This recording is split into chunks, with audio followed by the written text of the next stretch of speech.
திருச்சிற்றம்பலம் உந்திகளிர் உயர்வோதம் சித்தியார் பிந்திருவா உண்மை பிரகாசம் வந்தவருட் பண்புவினா போற்றிக் கொடி வாசமிலா நெஞ்சு விடு உண்மை நெறி சங்கற்பமுற்று. திருச்சிற்றம்பலம். நாங்கள் உமாபதி சிவாச்சாரியர் அருளிய திருவருட்பயன் படிச்சு கொண்டிருக்கிறோம். அதுல முதலாவது பதிமுது நிலை, உயிரவ நிலை, இருள்மெல நிலை, அருளது நிலை, அருள் உற்று நிலை படிச்சு இப்ப 5வது தலைப்புக்கு வந்திருக்கிறோம். 5வது முடிஞ்ச 6வது தலைப்புக்கு வந்திருக்கிறோம். அறியும் நெறி. அகதாவது உண்மை பொருளை உணரும் முறைமை அருளுரு நிலை கூறி அதனால் அறியும் பொருளுண்மை கூறுதலின் மேலை அதிகாரத்தினோடு இதற்கு இயை உண்மை அறிக. நீடும் இருவினைகள் நேராதால் கூடுமுறை சக்தி கொளல் ஒன்றை ஒன்றாவது மிக்கு வளர்ந்து வரும் புண்ணிய பாவங்கள் இரண்டும் தம்மில் ஒப்பாக வரும் பருவத்திலே உண்டாகும் சிவனுடைய சக்தி பதிதல். இதுதான் திருவருட் சக்தி. என்னையா சக்தி நிவாதம்? அப்படியோ சக்தி பதிதல் திருவருட் சக்தி என்றுதான் சக்தி நிவாதம். சக்தி பதிதல், சக்தி நிபாதம், சக்தி நிபாதம், சக்தி நிபாதம், நேர் சக்தி நிபாதம். என்னையா சக்தி நிபாதம், சக்தி பதிதல். நேராக நேராதல். ஓர் புண்ணியத்துக்கு ஓர் பாவம் ஓர் வகையான ஒத்திருத்தலாம். அதுவன்றி வாக்கு மனம் காயம் என்னும் மூவகையால் இயற்றப்பட்ட புண்ணியங்கள் முழுவதும் ஓர் பங்கும் பாவங்கள் முழுவதும் ஓர் பங்குமாக பொன்னும் இரும்பும் கன்மத்தால் உலையொக்க தூங்குதல் போல பலத்தாற் சமனாதல். சக்தி பற்றலாவது நிலியாத இயல்பினையுடைய உலக நடையினை அஞ்சி வீட்டு நெறியினை விரும்பும் வண்ணம் உயிர்களது உணர்வினை திருந்தச் செய்தல். ஒன்றை ஒன்று ஏற்ற தாழ்வுபடில் அவை இகழ் செய்து இழுக்கும் என்பதாம். இதனால் உண்மை உணர்வதற்கு ஏதுவான சக்தி பதியும் எல்லை கூறப்பட்டது. இறைவன் குறிப்பாக திருமேனி கொண்டு எழுந்தருளி வந்து மெய்ப்பொருளை உணர்த்தியர்ல. அதனால் உயிர்கள் தம்மையும் தலைவனையும் உலகப்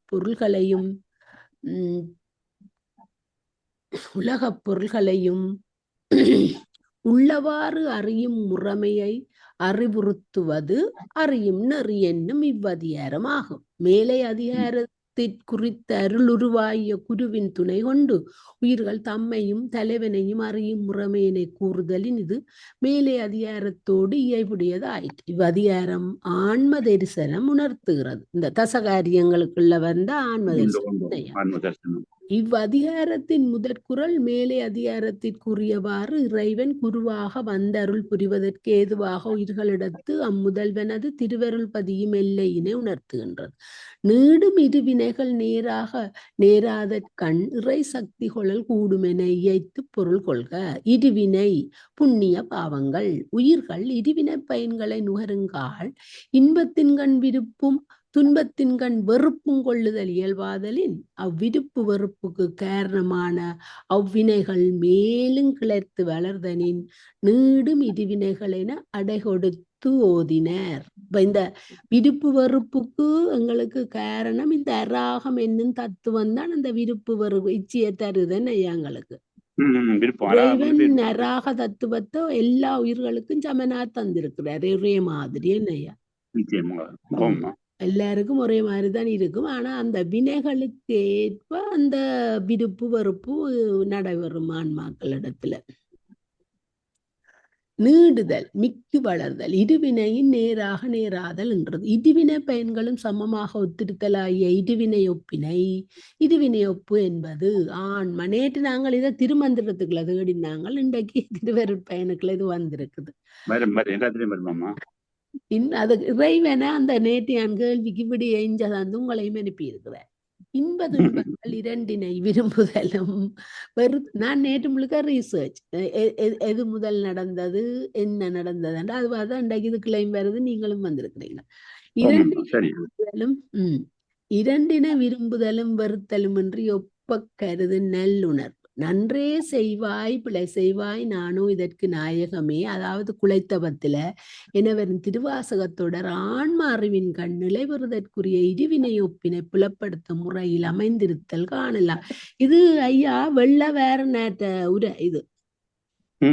அவர் நல்லா செய்யற வருது திருவாவுடைய ஆதி இருந்தானே அவர் எல்லாத்துக்குள்ளேயும் எடுத்து வடிவா போட்டுறேன். இனி இனி நல்வினையில் மிக்கதாய கேள்வி முதலிய புண்ணியமும் தீவினையில் மிக்கதாய கொலை முதலிய பாவமும் ஒருங்கே பக்குவம் எய்தி பயன்படுத்துங்க நொத்தனவாயின் அவை தம்முள் ஒன்றால் ஒன்று அளிக்கப்பட்டு சுந்தோப சுந்தர் ஒருவர் மற்றவரால் அடிக்கப்பட்டு இருவரும் இறந்தாற் போன்று கெட்டொழியுமாதல் என்னையா அது சுந்தோப சுந்தரன்றது? அது ஒரு பழைய வரலாறு ஒன்று இருக்கம்மா, சரியோ? அவர்கள் தாங்களை பெரிய சொல்லி போட்டு ஒரு அடிபடுகிறது, சரியா? நான் பெரிய சொல்லி உங்களோட சண்டை பிடிக்க வந்தால் நீங்களும் அடிப்பீங்க நாங்களும் அடிப்போம் தானே. அது ஒரு பழைய வரலாறு ஒன்று இருக்குது. அப்படியே இறக்குறது, சரியோ? அடிபட்டு அழிகிற நாங்கள் அப்படியே அழியக்கூடாது சொல்ல வர்றாரு.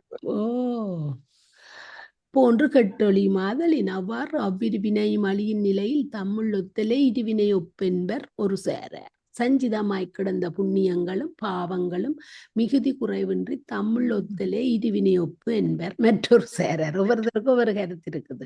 இவ்விரு சேரார் கொள்கைகளையே இந்நூலாசிரியர் நிரம்ப அழகிய தேசிகர் குறளுரையில் எடுத்து காட்டுகின்றார். உயிர்கள் செய்த புண்ணிய பாவங்களுள் மிக்கன இரண்டும் தம்முள் ஒத்து கெட்டனவாயினும் அவை நீங்க அவற்றில் குறைந்தனவாய் கெடாது எஞ்சியுள்ள புண்ணிய பாவங்கள் தத்தம் பயனை தருவதற்கு தடையில்லை. இனி உயிர்கள் செய்யும் இருவினைகள் முழுவதும் அளவாலும் பயனாலும் தம்முள் ஒப்பு நிலையடைதல் இயலாது. அங்கனம் ஒருகால் ஒக்குமாயினும் அவை உயிரால் நுகர்ந்து கழிக்கப்படாமையால் ஆணவமலன் நீங்குமாறின்மையின் அது பற்றி ஆன்மா முத்தி அடைதல் என்பதும் இயலாதது ஒன்றாகும். எனவே மேற்கூறியவை இருவினை ஒப்பு என்பதற்கு பொருள் அல்ல என மறுத்து ஒன்றில் விருப்பும் ஒன்றில் வெறுப்பும் மாதலின்றி புண்ணிய பாவம் இரண்டினும் அவற்றின் பயன்களிலும் ஒப்ப உவர்ப்பு நிகழ்ந்து விடுவோனது அறிவின்கண் அவ்விருவினையும் அவ்வாறு ஒப்ப நிகழ்தலே ஈண்டு இருவினை ஒப்பு என்பதற்கு பொருள். அதாவது சிவஞான மாபடியம் 8ஆம் சூத்திர முறை என விளக்குவர் மாதவ சிவஞான முனிவர்.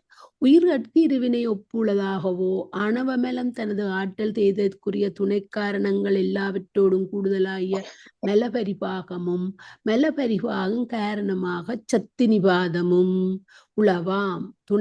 உயிர்கட்கு இருவினை ஒப்பு உள்ளதாகவே ஆணவமலம் தனது ஆற்றல் தேய்தற்குரிய துணை காரணங்கள் எல்லாவற்றோடும் கூடுதலாகிய மெலபரிபாகம் காரணமாய் சத்தி நிபாதமும் உளவாம். மலத்திற்கு அனுகூலமாய் நின்று நடத்திய திரோதான சக்தி அம்மலம் பரிபாக மெய்திய வழி அக்கருணை மரமாய செய்கமாறி கருணை எனப்படும் முன்னை பராசக்தி ரூபமாய் உயிர்கள் மாட்டு பதிதலே சக்தி நிபாதம் எனப்படும். சக்தி திருவரும், நிபாதம் வீழ்ச்சி என்றது. வீழ்ந்து ஆழப்பதிதலை ஒரு கூட்டத்தின் நடுவே கல் வைத்து வீழ்ந்தால் அதன் வீழ்ச்சி அங்குள்ளவர்களை அவ்விடத்தினின்றும் விரைந்து அகலும்படி செய்யும். அதுபோல ஆன்மாவின் கண் சக்தி நிபாதம் நிகழ்ந்த அளவிலேயே அகது ஆன்மாவையே மனைவி மக்கள் முதலிய உலகத்துளனியின் நச்சன் நிகழ்ந்து அவ்வுலக வாழ்க்கை நின்று அஞ்சி போந்து உண்மை குறைவனை நாடி செல்லுமாறு செய்வித்தலின் அவ்வொப்புவமை தோன்ற சக்தி நிகழ்ச்சி என்னாது சக்தி வீழ்ச்சி என்று ஓதப்பட்டது.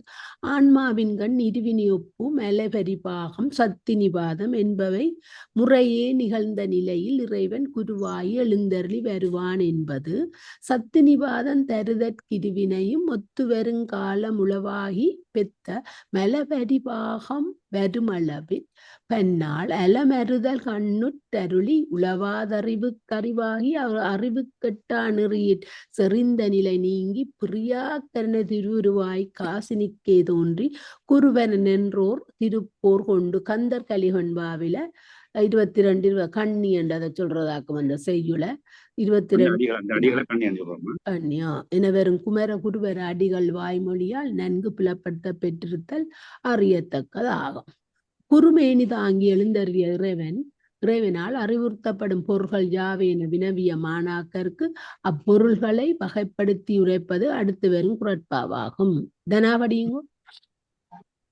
இருவினை ஒப்பு வந்து மலபலை பாகம் வந்துதான் சக்தி நிவாதம் வருமென்றுதான் இல்ல சொல்லிட்டு இல்ல சரியா மலை இருவினை ஒப்பு மலை பரிபாகம் சக்தி நிபாதம் எல்லாம் ஒரே மிக்கண்டாலும் ஒன்று கொஞ்சம் முந்தி அடுத்த கொஞ்சம் முந்தி அடுத்தது வரும் சரிதானே அது மூன்றுக்கும் நெருங்கிய தொடர்பு இருக்குது நெருங்கிய தொடர்பு இருக்கமா மூன்று ஒன்றடியாதான் நல்லா இருந்தது அந்த காலம் இந்த காலம் வினைகள் வந்து நாங்க எல்லாத்தையும் ஏற்றுக்கொள்ளக்கூடிய தன்மை இருக்க வேணும் ஒன்று அப்படி இருக்கும்போதுதான் எங்களுக்கு அந்த மலை பரிபாகம் இல்லாம போகும் அந்த சரியா மலம் இல்லாம போகும் அப்படியே ரெண்டும் இல்லை என்று சொன்னால் அங்கே வர சக்தி நிபாதம் தானே ஆனா மூண்டும் ஒரு தடவையில தான் நடக்குது ஐயா அதான் தொடர்ந்து ஒரு தடவை கொஞ்சம் கொஞ்சம் டைம் எடுக்கும் ஒரு 5-10 நாளுக்குள்ள அப்படி அப்படி அந்த மாதிரி வரும் அது ஏற்பட்டோன்னு இது வரும் இது ஏற்படாது வரும் ஆனா முதல் வாரது இருவினை ஒப்பு தான் சரியோ அடுத்தது வாரம் சக்தி நிபாதம் அடுத்தது மலை பரிபாகம் ஆனா ரெண்டாவது தான் சக்தி நிபாதம் மூன்றாவதா இருவினை ஒப்பு மலபரிபாகம் சக்தி நிபாதம் சிவஞான போதத்துல மாறித்தான் சொல்லி இருக்கிறார் இவர் ஆனந்தராசன் சிவஞான போதத்துல ஏனோ தெரியல மலபரிபாகத்தை முதல் சொல்லி இருக்கார் ஏகன் அநேகன் இருகருமமாய இரண்டாக இவையார் ஆதியில் ஒருவனாகிய இறைவனும் அளவிலாவாகிய உயிர்களும் இருள் வடிவாகிய ஆணவ மலமும் கண்ம மலமும் சுத்தம் அசுத்தம் என்னும் இருவகை மாயைகளும் ஆகிய இப்பொருட்கள் ஆறும் அனாதியாகிய பொருட்கள் என்க. அநேகன் என்பதில் ஈட்டு மகரம் நாகராகி திரிந்து நின்றது. இவை ஆறும் என அகிருணி வாசகங்கொண்டு மிக வினால் முடிந்த திணை வலுவ அமைவதில் ஆறும் என்னும் திணை வலு அமைதி என்ன ஐயா பாட்டை பாத்தீங்கன்றால் ஏகன் அநேகன் இருள் கருமம் மாயை சரியோ இரண்டு ஆகைவை ஆராதில்லைன்னு சொல்றது. ஏகன் என்று சொல்லி ஒரு ஆண்பாலை சொல்றார், அநேகன் என்று சொல்லியும் ஒரு ஆண்பாலை சொல்றார், ஆண்பாலை பரவாலை சொல்றார். பிறகு என்ன சொல்றார், இருள் என்று சொல்லி ஒரு அகிரணை, கர்மம் என்றது அகிரணை, கர்மம் மாயம் வந்து அகிரணை. அப்ப அங்கேயால உயர்திணை இங்கேயால அகிரணை வருது. இந்த அப்ப உண்மையா வரவனும் ஏகம் அநேகம் என்று வரவணும் சொல்லி சொல்ற. அப்படி வந்தால் எல்லாரும் திணையில மாறுபாடு வராது. இப்ப இங்க ஏகன் என்று சொல்லி அநேகன் என்று சொல்லி போட்டு திரும்ப அங்கால அகிரணை வாடுறபடியா திணை வலு அமைதி. திணையில் வந்து கொஞ்சம் சின்ன பிள்ளைபாடு இருக்குது.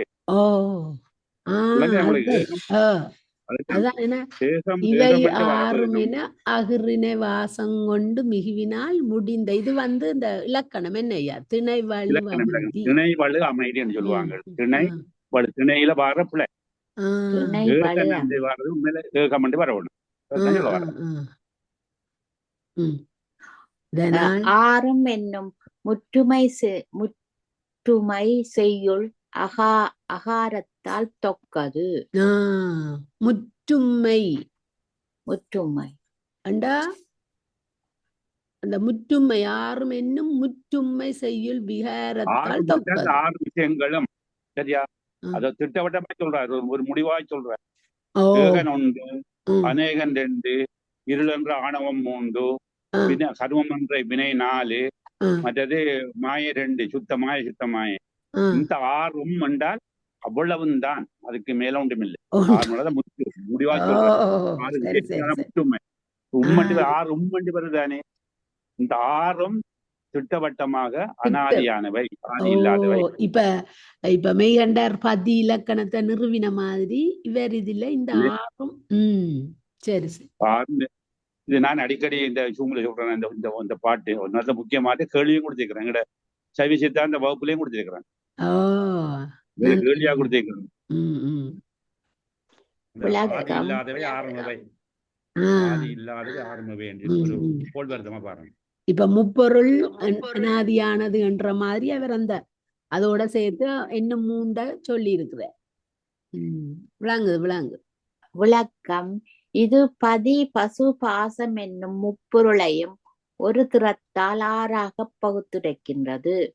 வேதங்களில் கூறப்படும் ஏகம் ஒன்று என்னும் சொற்கு இறைவன் ஒருவன் என்பதே பொருள் என உணர்த்துவார். இறைவனை ஏகன் எனக் குறித்தார். ஒன்றே குலமெனும் ஒருவனே தேவனும். திருமந்திரம் 2104 என திருமூல நாயனாரும் ஏகன் அநேகன் இறைவனடி வாழ்க சிவபுராணம் எனும் ஒருவன் என்னும் ஒருவன் காண்க திருவண்ட பகுதியில் எனவும் திருவாதவூரர் அடிகள் ஒன்றென்று ஒன்றே பதி, அதாவது சிவஞான போதத்தில் 7வது என மெய்கண்ட தேவரன் தனி முதல்வன் ஆகிய மேல கொஞ்சம் ஒழுங்கு இறைவனை குறித்து கூறும் தொடர்கள் இங்கு உளங்கொள்ளத்தக்கனவா. எண்ணிலவாய் பலவாகிய உயிர் தொகுதியினை அநேகன் என்ற சொல்லாற்றலுக்கு குறித்தார் ஆசிரியர்.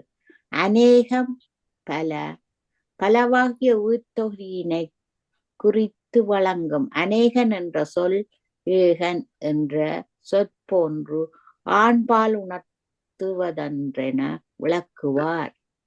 நிலம் நிலன் என்றாற் போன்று ஏகன் என்பதன் மகரம் ஏகன் என நகரமாய் திரிந்து நின்றது என குறித்தார்.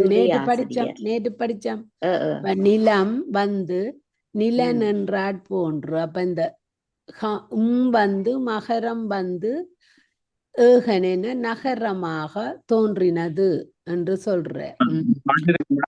நிற்பனவும் நடப்பனவும் நிலனும் என்று பாட்டு வருது. நிலனும் நீரும் நெற்பினோடு காற்றாகி நெடுவானாகி என்றது நிலன் என்றது அப்படி வரும். அது நிலத்தை தான் குறிக்குது அந்த நகரம்.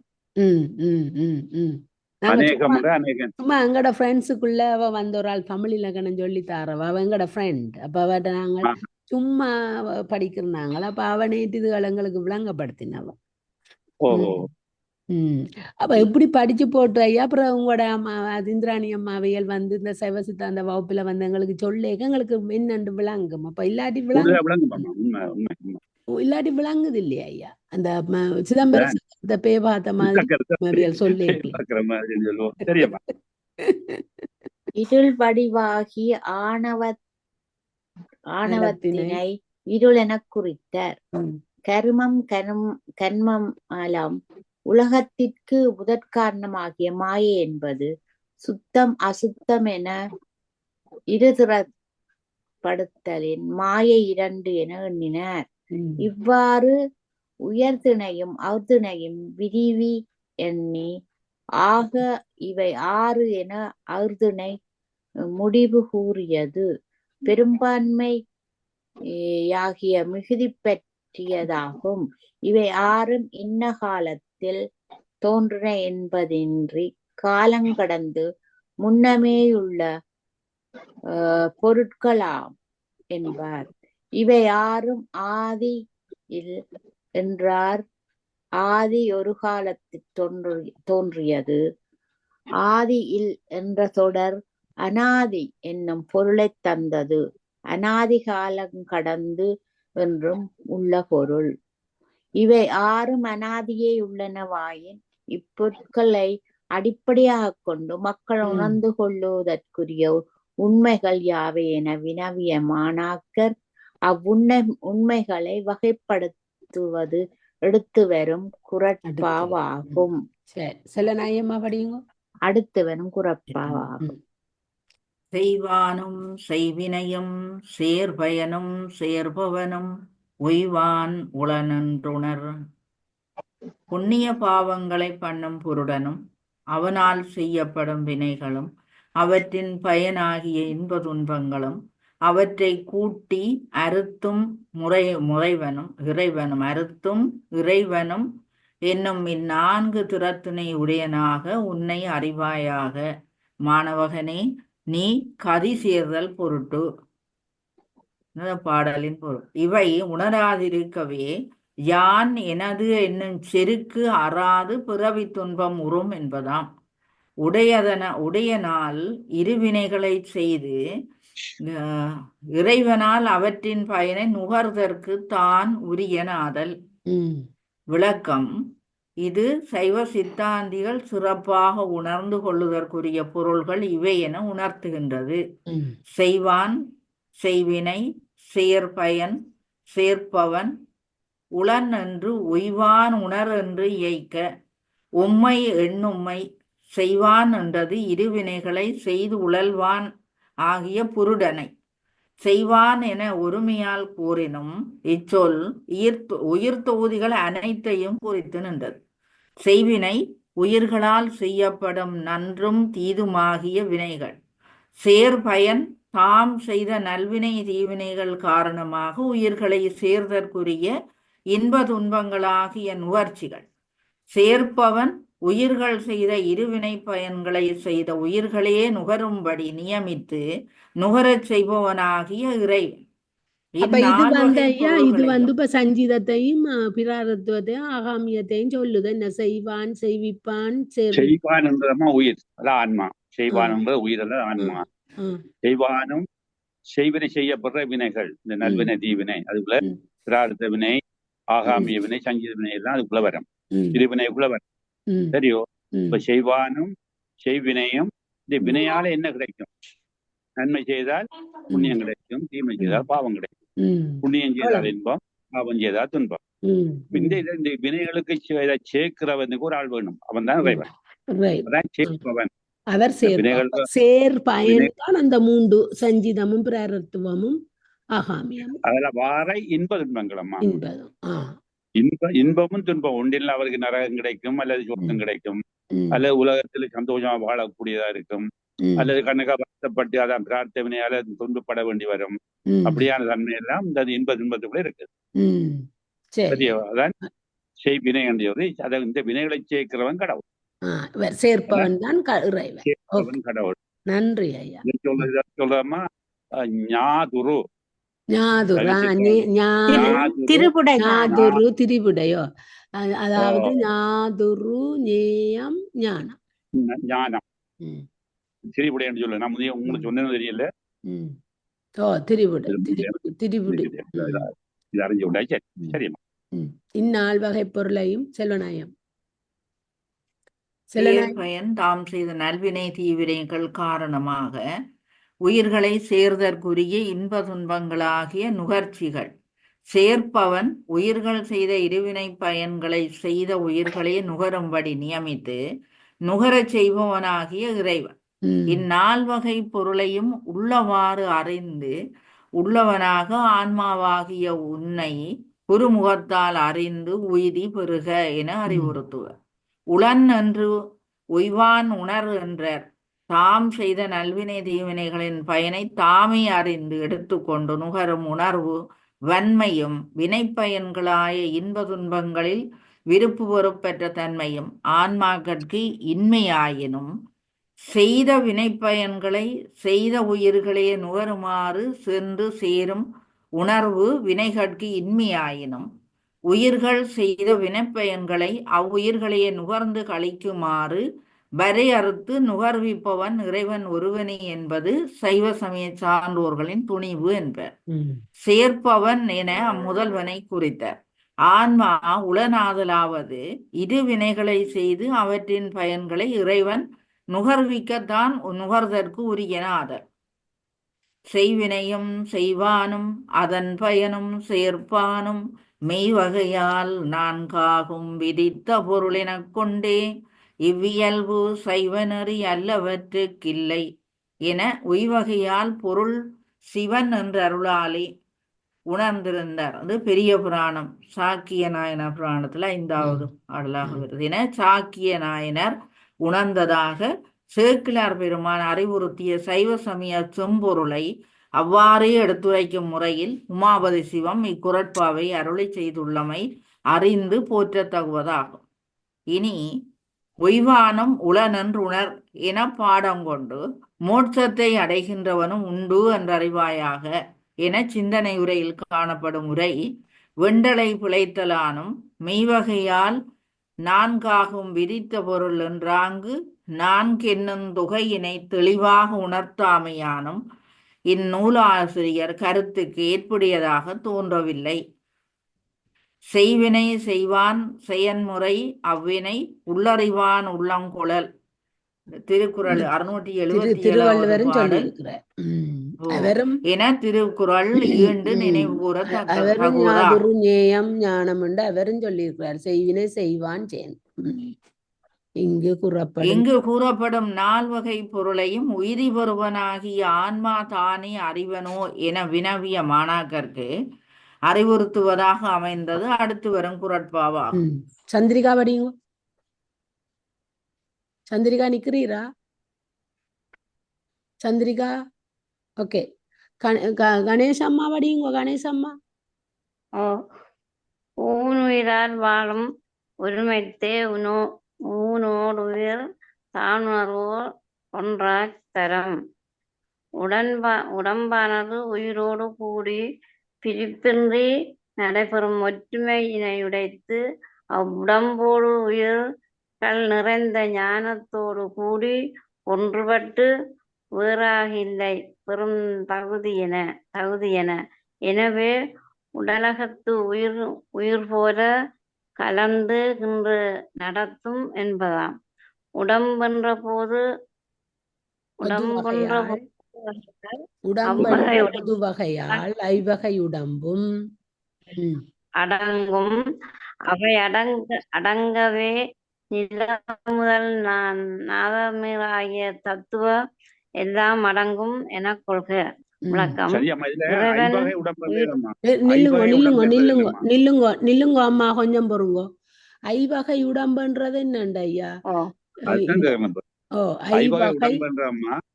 அன்னமய கோஷம், பிராணமய கோஷம், மனோமய கோஷம், விஞ்ஞானமய கோஷம், ஆனந்தமய கோஷம்.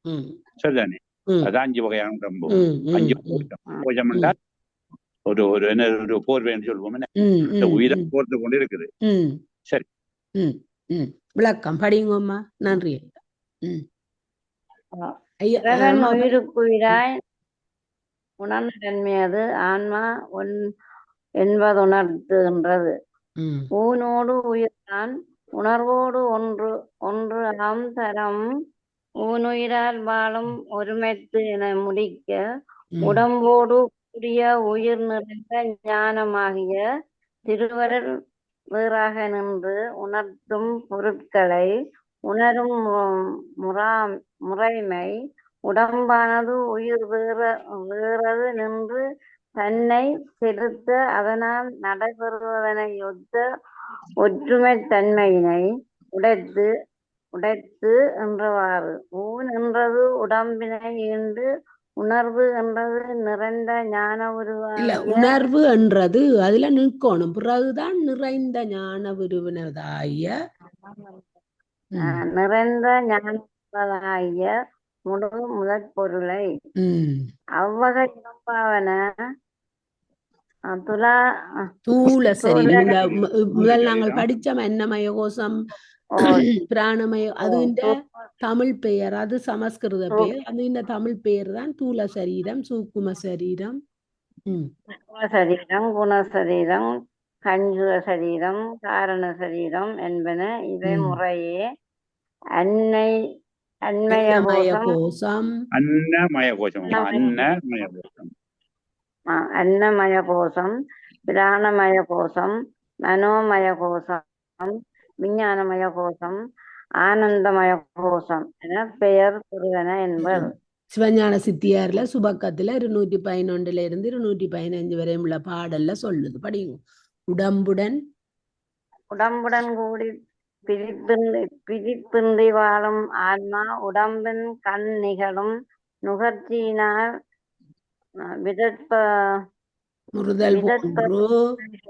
உயிருக்குயிராய் வேறற விளங்கும் முதல்வன் உயிர்கண் நிகழும் இன்ப துன்பங்களினால் மிகப்பவானோ என்ற ஒரு கேள்வி வினவிய மாணாக்கருக்கு எடுத்து காட்டு தந்து அறிவுறுத்து அது அடுத்து அறிவுறுத்துவது அடுத்து வரும் குறட்பாவாகும். அடுத்த 55வது பாடல். தன்னிறமும் பன்னிறமும் தானாங்கற்றன் கற்றன்மை தரும் பொன்னிறம் போன் மண்ணிறமிப்பூ. அடுத்து பல வண்ணங்களையும் கவர்தலும் அவை அடுத்திருக்கினும் தன்னிறமை காட்டி நிற்றலும் ஆகிய படிகத்தினது தன்மை இரண்டிற்கும் தான் காரணமாய் நின்று பண்ணும் சூரியன் கிரணம் போலாம். இவ்வுலகுக்கு இறைவனது சுடராகிய ஞான சக்தி.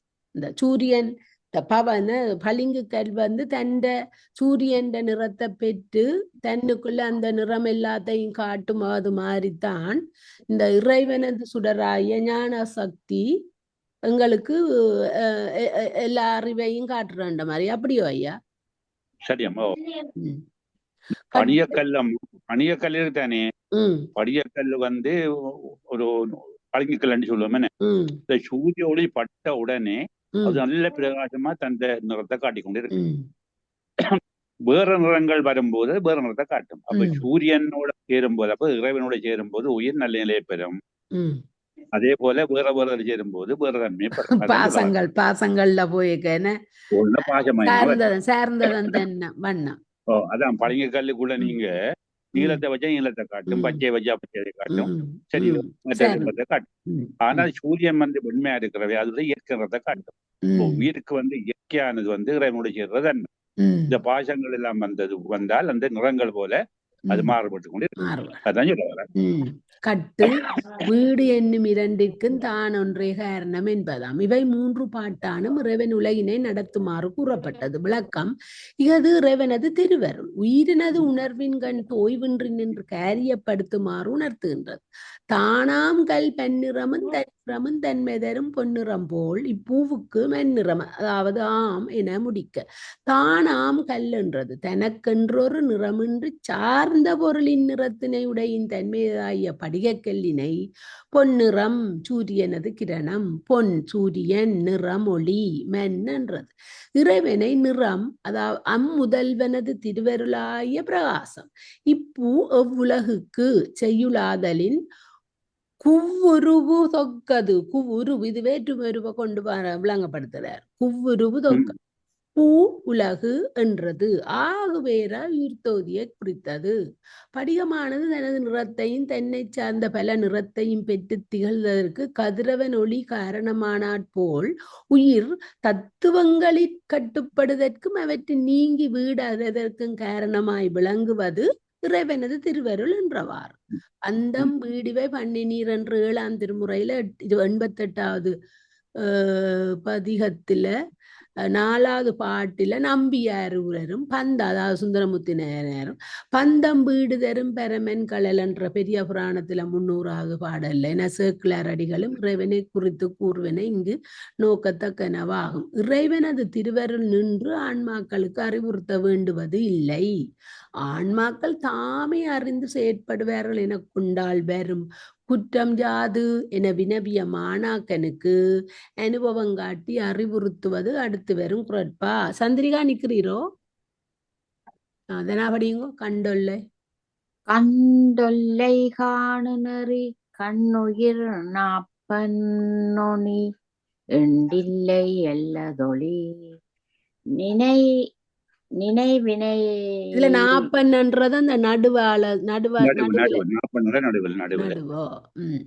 நினைவினை உயிரினது நடுவாக ஞான ஒளிக்கு நிலையுண்டாதல் வேண்டும். அன்றாயின் வாயில் வழியாற் புலன்களை யுற்று பார்த்து விரைவில் உணரும் முறைமை இல்லை என்க.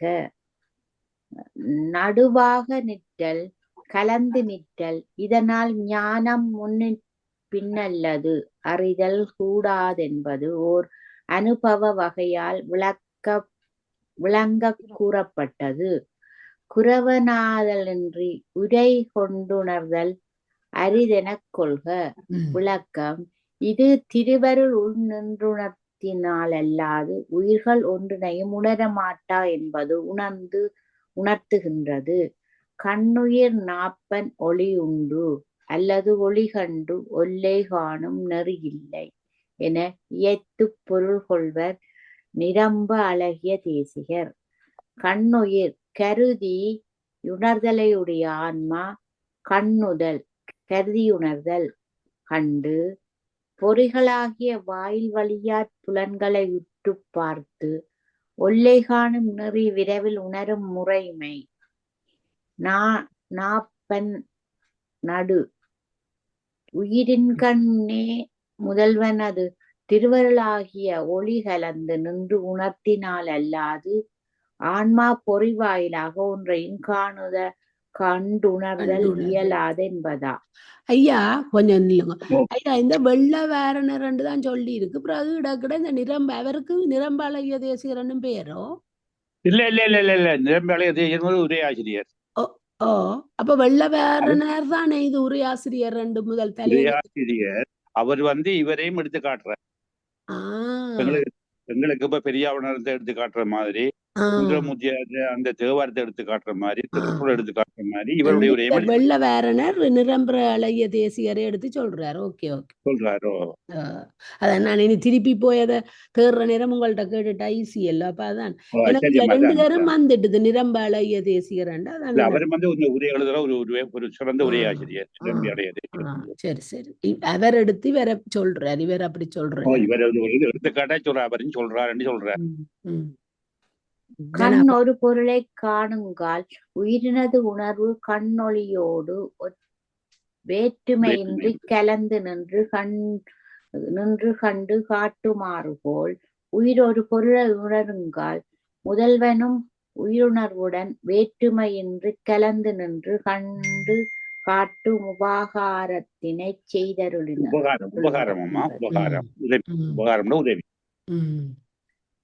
காணும் கண்ணுக்கு காட்டு முழம்போல் காணா உள்ளத்தை கண்டு காட்டலின் என வரும் சிவஞான போத 11ஆம் சூத்திரத் தொடரால் அறிவுறுத்தப்பட்டது. இத்தொடர் பொருளை இதுல என்னமா விளங்குது? இது என்னண்டா, காணும் கண்ணுக்கு காட்டு முழம்போல் காணா உள்ளத்தை கண்டு காட்டலினண்டா. இப்ப சொல்லுங்க ஐயா நீங்கள். கண் இருக்குதானே அம்மா? கண்ணை நாங்க தனிய வச்சுட்டா கண் பாக்குமோ? இல்ல. அப்ப அந்த உயிர் இருந்தா மட்டும்தான் கண் பார்க்கும். உளம்ன்றதையும் உயிரை சொல்ற. சரியோ? அப்பதான் கண் பாக்குறதுக்கு கண்ணன்ற அந்த கருவி அல்லது அந்த பொறி அல்லது அந்த புலனால பாக்குறதுக்கு உயிர் வேணும். சரியோ? உயிர் இல்லாமல் கண்ணால பார்க்க முடியாது. அதே போல இறைவன் எங்களுக்கு அதான் உளம் போல காண உள்ளத்துக்கு இறைவன் உள்ளுக்குள்ள இருந்து எங்களுக்கு அறிவித்தால்தான் நாங்கள் வெளியே பார்க்கலாம். கண் பார்க்கறதுக்கு எங்களுக்கு உயிர் எப்படி உதவியா இருக்கிறதோ, இந்த உயிரானது இறைவனை அடையிறதுக்கு இறைவனுடைய அருள் வேணும். இறைவன் கண்டு காட்டணும், உள்ளுணர்வா இருக்கணும். கண்டு காட்டலின்னு சொல்றாரு. காணும் உபகாரமும் காட்டும் உபகாரம் சொல்றாரு இதுல. சரிதானே? இந்த உளம் என்றது இங்கே உயிரை சொல்றார். சரி, உளம். இத்தொடர் பொருளை அடியொற்றி அமைந்தது திருவருட்பனாகிய குறட்பாவாகும். இதன் முதல் அடியிலுள்ள முதற்சீரினை கண்டு ஒல்லை என பிரிக்காது கண் தொல்லை என பிரித்து கண்ணுக்கு அனாதியே காண்கின்ற முறைமை உண்டு. கண்ணுக்கும் ஆன்மாவுக்கும் நடுவே ஒளி உண்டோ கண்ணுக்கு தெரிவு உண்டு, ஒளி இல்லையோ கண்ணுக்கு தெரிவில்லை என பொருளுரைப்பர் சிந்தனையுரையாசிரியர். கண்ணிலே ஒளி இல்லாமற் போனால் கதிரவன் ஒளி பொருந்தி காட்டிய பொருளை கண் காணுமை போல இறைவனது அறிவாற்றல் எங்கும் விளங்கினும் அது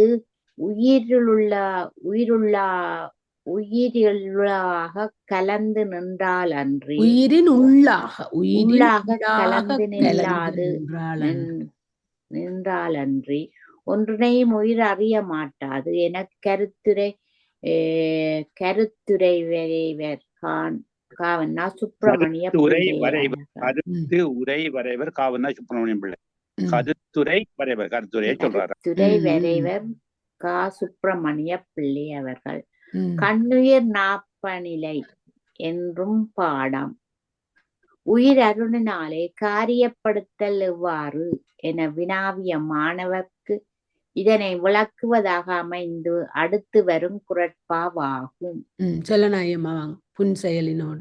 புன்செயலினோடு புலன் செயல் போல் நின் செயலை மண் செயலதாக மதி. இதன் பொருள் குருடனது சிறு தொழிலின் வழியே திரிவின்றி நடக்கும் இந்திரியங்களது செயல் போல மாணகனே நின்னுடைய செய்தியையும் இறைவனது கிரியாசக்தி வழியே அவ்வாறு நடப்பதாக கருதுவாயாக. அவ்வாறு கருதவே வினை தொடர்பின்றி பிறவி நீங்கி நிற்பர் என்பதாம். இதனால் இறைவனது செயல் வழி நிற்றல் கூறப்பட்டது.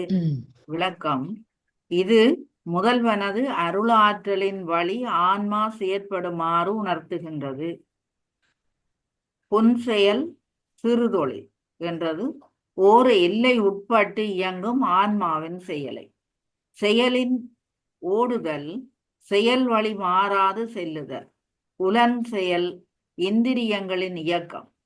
நின் என்றது இந்நூற்பொருளை கேட்டுணரும் மாணவனாகி ஆன்மாவை நோக்கியது.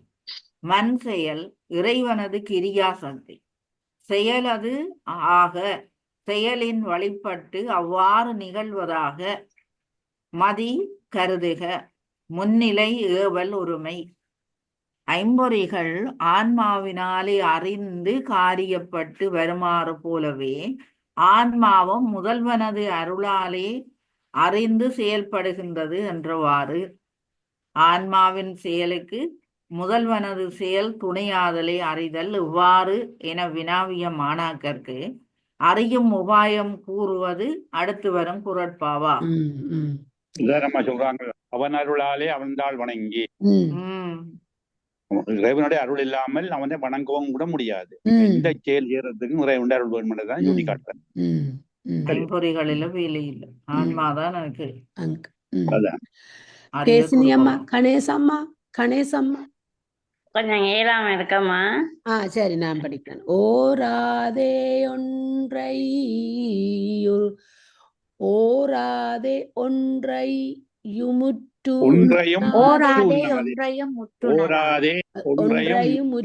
உண்ணாதே நீ பாராதே பார்த்ததனை பார்.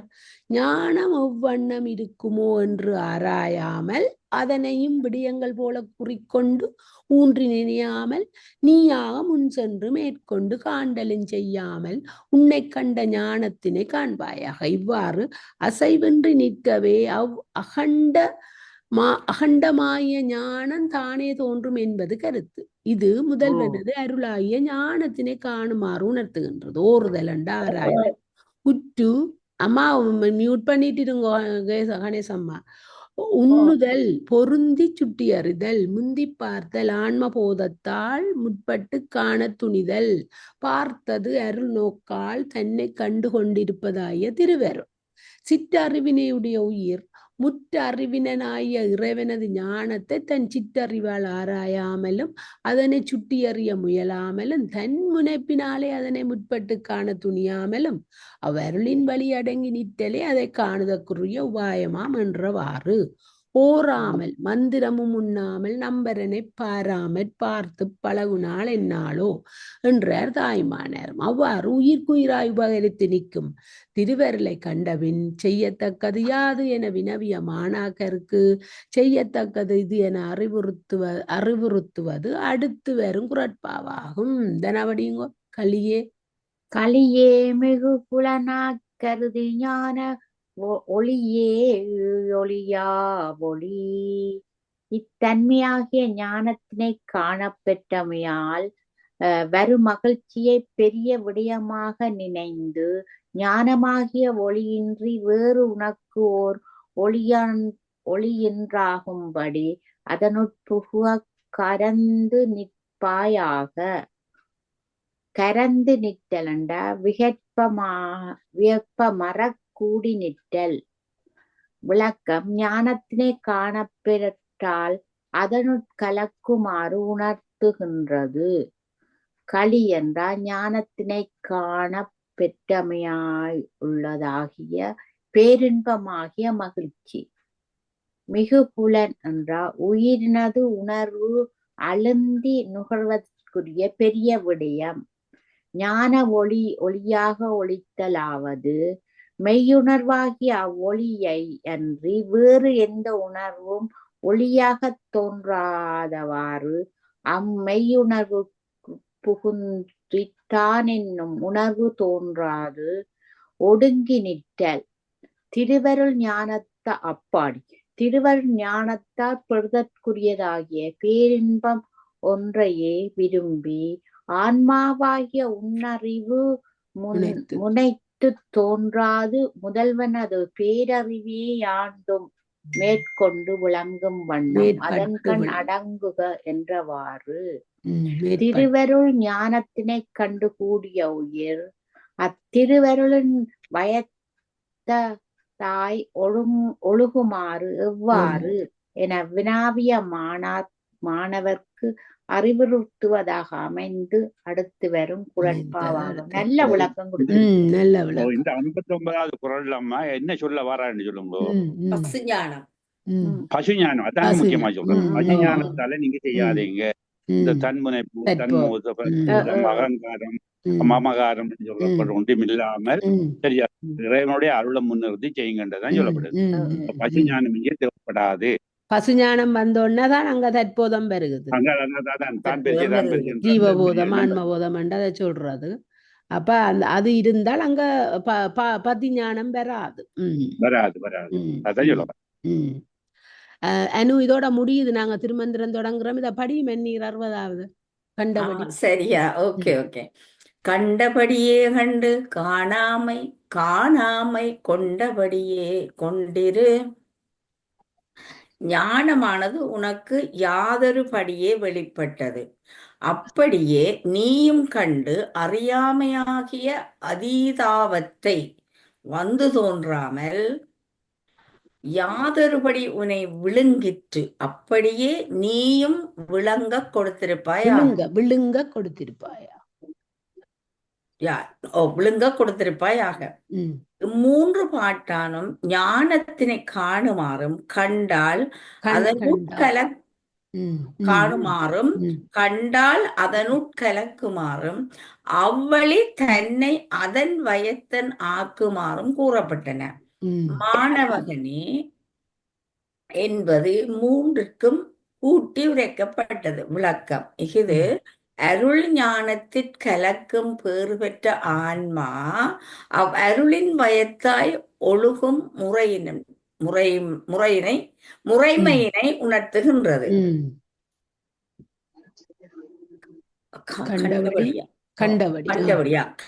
கண்டபடி கட்புலனாக வெளிப்பட்ட முறைமை.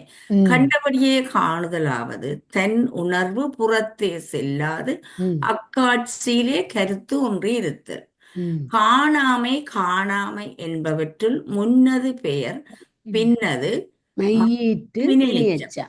காணாமை அறியாமையாகிய முன்னது வந்து பெயர் பின்னது வந்து அந்த காணாமையில அந்த மை ஈட்டு வினையச்சம் இருக்கு. காணாமை முடியல, அது முடியல. அதான் அந்த வினையச்சம். என்னையா அதீதாவத்தை காணாமை காணாமல் தோன்றாமல் கொண்டபடி ஆன்மாவை அகத்திட்டு கொண்ட முறைமையை கொண்டு என்றது. அவ்வாறு கொள்ளுதற்கு தான் இசைந்து கொடுத்தலை உன்னை அகத்திட்டு கொண்ட திருவருள் செலுத்திய வழியே நின்று உனக்கென செயலின்றி அடங்கி இருப்பாயாக என்பார். கொண்டபடியே கொண்டு இரு என்றார். கேவல சகலத்தை நீக்கி உன்னை காட்டின திருவருளையே கண்டு காணாமையாகிய தேகாதி பிரபஞ்சத்தை காணாமல் நீங்கி திருவருள் உன்னை ஏந்த படி கொண்டிருந்தது அந்த படி இரு என்பது இக்குறட்பாவுக்கு அமைந்த சிந்தனை உரை. இந்த கேவலம் ஆன்மா ஆதியா இருக்கேக்க கேவல சகல கேவலமாகிய சகலத்தை கேவலாவத்தையில இந்த ஆன்மா எவ்வளவு துன்பப்பட்டு இருந்ததோ பிறகு அதுக்கு இறைவன் இறங்கி எங்களுக்கு தனுகரண போவத்தை தரையக்க அங்க சகலத்துக்கு வருது. அப்ப இந்த சகலம் கேவல சபலத்தை நீக்கின ஆன்மா பிறகு குருவானவர் நீ இதுவல்ல இந்த உடம்பு நீ அல்ல 36 தத்துவங்கள் நீ அல்ல என்று விளக்கேக்குள்ள அதுல நீங்கி ஆன்மா அந்த சுத்தத்துக்கு போறதான் இந்த கேவல சகலத்தை நீக்கின்னு சொல்றாரு. கேவலமண்டா என்ன? கேவலமண்டா ஆன்மா ஆணவத்தோட இருக்கிறன்னு இல்ல, ஆணவத்தோட இருக்கிற கேவலம். சகலம் என்றது ஆணவம் கண்மம் மாயோட இருக்கிறது. அது சகலம். சரியோ? இது மூண்டையும் விட்டு இருக்கிறது சுத்தம். அதான் மூன்று விதமான அவத்தைன்னு சொல்லுவாங்க. சரியோ? இந்த அவத்தை காரியவத்தை மற்றது சொப்பனம் சுளுத்தி துரியம் கொண்டபடியே படியுங்க. கொண்டபடியே அனு முடியுங்க. கொண்டபடியே கொள்வது எவ்வாறு என வினவிய மாணாக்கருக்கு விடை கூறும் முறையில் அமைந்தது. அடுத்த அதிகாரம் அடுத்தது உயிர் விளக்கம். ஓம் நம சிவாய. ஓம் நம சிவாய. வாழ்க வளமுடன். திருச்சிற்றம்பலம்.